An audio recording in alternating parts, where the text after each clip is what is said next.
ఏంటిది మరి 2019లో కూడా మరి ఈవీఎంలు ట్యాంపరింగ్ అని చెప్పి మేము అనుకోవాలి. అప్పుడు ఏంటంటే నువ్వు ఓడిపోయావు, ఏం చేయాలంటే ప్రజల తీర్పుని స్వాగతించాలి.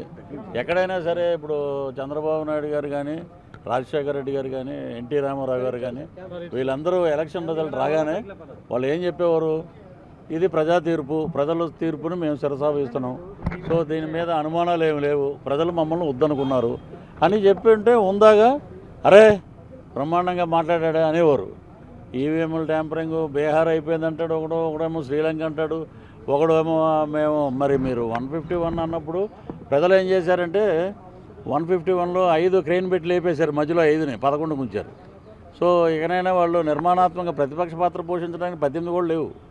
సో అటు పాలకపక్షమైనా ప్రతిపక్షమైనా మా పవన్ కళ్యాణ్ గారే ఒక అద్భుతమైన పరిపాలనకి నాంది పలికింది. అటు కూటమిలో రాష్ట్ర చరిత్రలో కానీ దేశ చరిత్రలో కూడా ఒక ముఖ్యమంత్రి ఫోటో ఉంటుంది పంచాయతీరాజ్ శాఖల్లో కానీ ప్రభుత్వ ఆఫీసుల్లో కానీ. ఈ రోజున ఓ పక్కన చంద్రబాబు నాయుడు గారు సీఎం, ఓ పక్కన పవన్ కళ్యాణ్ గారు డిప్యూటీ సీఎం, 2 ఫోటోలు ప్రతి ఆఫీసుల్లో ఉంటున్నాయి. ఇది ఒక శుభ పరిణామం. రాష్ట్రంలో కార్యకర్తలందరూ బ్రహ్మాండంగా మేము అద్భుతమైన ఏదైతే అనుకున్నామో దానికే మహిళలు అలాగే అన్ని కుల మతాలకు అతీతంగా మేము ఓట్లు ఇచ్చాం, దాని ప్రకారంగా పరిపాలన ఉంటుందని చెప్పి అందరూ ఆనందంలో ఉన్నారు.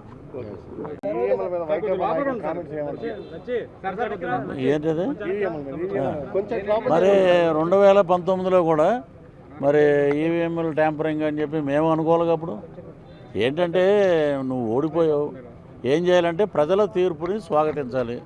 ఎక్కడైనా సరే ఇప్పుడు చంద్రబాబు నాయుడు గారు కానీ, రాజశేఖర రెడ్డి గారు కానీ, ఎన్టీ రామారావు గారు కానీ వీళ్ళందరూ ఎలక్షన్ రిజల్ట్ రాగానే వాళ్ళు ఏం చెప్పేవారు, ఇది ప్రజా తీర్పు, ప్రజల తీర్పుని మేము శిరసావహిస్తున్నాం, సో దీని మీద అనుమానాలు ఏమి లేవు, ప్రజలు మమ్మల్ని వద్దనుకున్నారు అని చెప్పి ఉంటే ఉందాగా అరే బ్రహ్మాండంగా మాట్లాడాడు అనేవారు.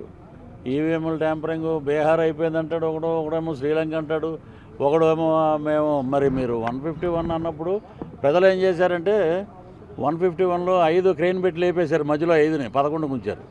సో ఇకనైనా వాళ్ళు నిర్మాణాత్మక ప్రతిపక్ష పాత్ర పోషించడానికి 18 కూడా లేవు.